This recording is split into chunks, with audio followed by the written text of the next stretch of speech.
Hey guys, Stefan Fischer here from All of Road. In today's video I will give you an overview of the Lazer Lamp LED light bars which I started testing roughly a year ago. Unfortunately, due to COVID, I made fewer trips than I usually do in a year, but I managed to get a 6 weeks desert and Darling River run trip in, as well as a few shorter trips. And I think I got a pretty good idea how they perform and how good they are.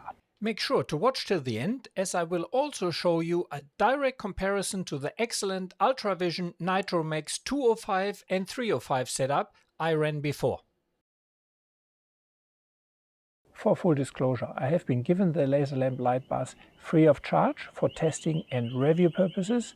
However, this is not a paid review, and Lazer Lamps has absolutely no influence of my video. They have seen it before the first time they see it when it goes live. I have been quite fortunate to run the top of the line light bars on my cars. Before the Lazer Lamp light bars I had the Ultravision light bars, and to make it very clear, also absolute brilliant light bars, nothing I can fault them on.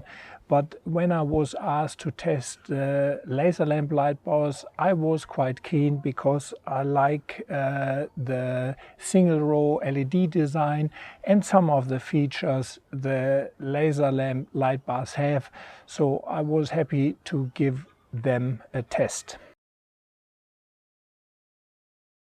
Obviously, the high-end, top-of-the-market light bars are not for everyone, and I completely understand that. I have also run cheaper light bars and lights in the past, from Stedi to eBay, and look, there is nothing wrong with them. Value for money, that's probably not bad. However, from my experience, you can't really compare them to high-end light bars like the Ultravision or here the Lazer Lamp light bars. Let me give you some general background information about the Lazer Lamps company. The company was founded in 2010 in the UK by Ben Russell Smith, who has been working at the forefront of vehicle lighting design since 2002. He managed exterior lighting projects at Nissan and Ford Europe, so you could say he understands a thing or two about vehicle lighting designs. Lazer lamps are manufactured in the UK, and both of their manufacturing facilities are ISO 901 certified, which indicates a very high quality management standard. Lazer lamps are a big player in the international motorsport scene, and the lights are used by leading teams in the WRC, King of the Hammer, World Endurance Series and the Dakar Rally, to name a few. Lazer Lamp has Australian distribution, support and warehousing.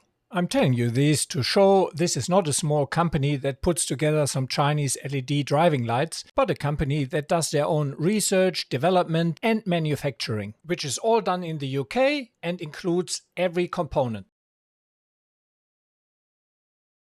I'm running the Lazer Lamps Triple-R Gn1 1250 on the bull bar, and then I have on the roof rack a T24 Evolution.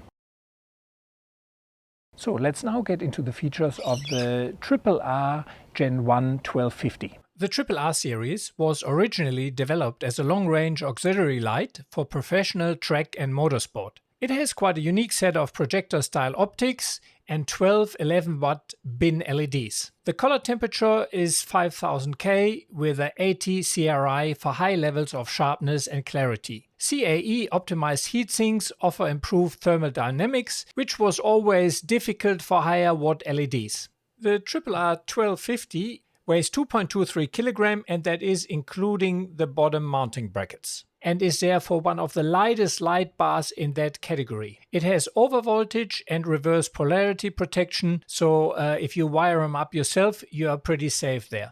There also is a Triple-R LED available, which I don't have, and that has an intelligent low beam assist, which I find quite fascinating. The intelligent sensor will detect oncoming lights and then reduces the output and spread so that it does not interfere with the oncoming vehicle's vision, but still gives you maximum light output in view. The Triple-R 1250 LED with LBA is something I'm looking forward to test in the future. You have several mounting options, from bottom mount, which I use, to a side mount. The dimensions are 590 mm wide, 68 mm deep and 64 mm high. All laser lights come with a 5-year warranty and are IP67 rated. The lights are UNECE Reg 112 Class B driving lights approved. So let's have a look at the features of the T24 Evolution, which I run on the roof.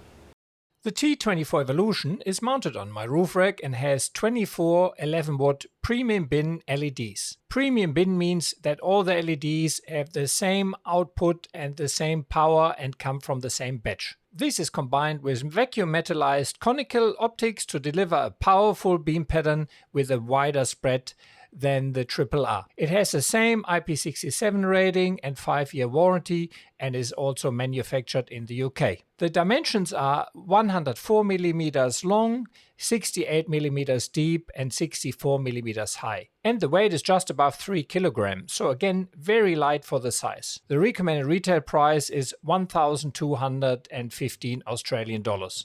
The color temperature of both lights is 5000 K, and from my testing I think it's the best overall color temperature. For close-up the 4000 K Ultravision were also pretty good, but I think overall for distance and spread 5000 K is my preferred color temperature. So now we have been through a lot of the specs and got the basics out of the way. So now it's time to have a look at the laser lamps in real life when I filmed driving with it. And I will also throw in a comparison to my Ultravision setup and give you a one-by-one comparison so you can see what you think are the better lights. This is obviously not a controlled test as it's on different locations and times, but it still gives you a good idea how the Ultravision compares to the laser lamps. Please keep in mind that on paper the Ultravision have a higher wattage than the laser lamps.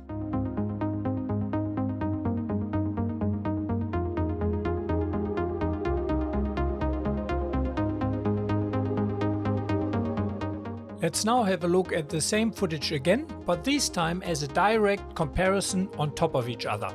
In both instances it was fully dark, it is a very straight stretch of road, slight rain, so a very equal setup. Here's a NitroVision bull bar light bar versus the laser lamp bull bar light bar, and the front mounted light bars are the ones I use for on-road night driving. Let me know in the comment sections which one are better in your opinion. This is another good example what a difference good light bars make. I always find it quite hard to evaluate the light output from video, but still I think it shows quite well the difference between the regular driving lights and both light bars engaged. I often run the light bars also during daytime, especially on corrugation, to see if they fail. So far I have not had any failures. Interestingly enough, on paper the Ultravision light bars have a higher output, they use more wattage. However, it seems like that the laser lamps with the different optics provide actually a better output even though they use less watt. One thing to mention, both of the light bars were mounted on the bull bar fairly low, so they both have very small stone chips, which I think is probably unavoidable. The NitroVision have a clear perspex cover, which I liked quite a bit because you can take it off and clean it. At this stage that does not exist for the laser, however the laser comes with a lifetime warranty. Understandably, Lazer's lifetime warranty is limited to cracks and breakage of the lens, not to stone chips. However, you can purchase a replacement lens, which supposedly is not too expensive. So what is my final verdict? To be honest, the Ultravision light bars were my benchmark because that were the best light bars I tested and came across driving with many other cars and people with different setups. However, now having tested the laser, I have to say I prefer the laser. I'm in the fortunate position that I could run both because I still have both setups. However, I definitely will stick to the laser lamps simply for the way how it distributes the beam, the light pattern. I also think it has a little bit further penetration. Mind you, penetration and distance really is not that important for me anymore. In the early days it was, and I had the Firelight Nemesis which had nearly 2 km reach. but I figured out fairly quickly that that reach doesn't mean really much. I need to have a good light distribution around 700 meters to a kilometer ahead, and everything beyond that I can't see anyway. So the distance is not really a focus for me anymore, to a certain extent, obviously. So for me, the laser lamps are my new benchmark in regards to LED driving lights.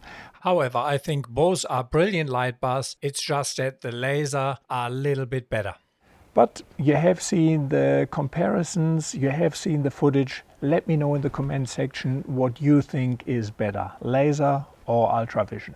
Because at the end, it's a personal preference as well, I reckon, and how you perceive that light. Here's my personal rating. Please keep in mind that I reckon the Ultravision and the laser lamps are the two best light bars on the market in Australia. Please keep in mind the laser lamps are my new benchmark and the Ultravision comes straight behind the laser. Just some news here. I recently received the unreleased Lazer Lamp Sentinel LED driving lights, and I will be testing them for the next 8 to 12 months, and then we'll give you an update. So if you haven't subscribed to my channel yet, please do so, and you will receive the notifications when that video is out. I'm really keen to see how they go versus the light bar, and whether I do prefer the driving lights or the light bar at front. So stay tuned for a future video. So as always, thanks a lot for watching. If you enjoy my videos, please don't forget to like, subscribe and share, and maybe even consider becoming one of my Patreon supporters. And with the equivalent of a cup of coffee or two per month, you can really help me make these videos. You also have a few perks. You get early access to my videos, you can ask me direct questions, and from time to time I give stuff away which I receive for testing, and that goes to my Patreon supporters. So again, thanks a lot, and I hope to see you along the tracks.